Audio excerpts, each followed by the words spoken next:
یہ بیچ میں میچ کے بدلتے رہے، دیکھ رہے ہیں نا، دوسری ٹیم شاید جیت نہ جائے، قانون بھی بدلتے ہیں، قانون بھی گیم کے یہ بدل رہے ہیں، اور جو مخالف ٹیم ہے اس کے کیپٹن کو یہ جیل میں ڈالنا چاہتے ہیں، اس کی اچھے پلیئرز کو یہ ان کے اوپر مقدمے کر کے ان کو باہر رکھنا چاہتے ہیں ٹیم سے، باقی جو ٹیم ہے ان کو کوئی پولیس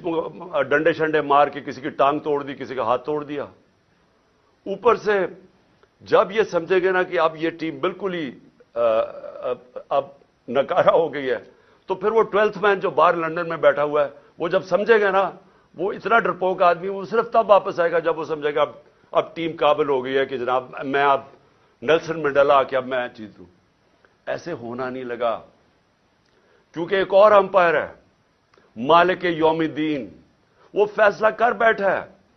آپ جو مرضی کر لیں، میچ آپ نے ہارنا ہے. پاکستان زندہ باد.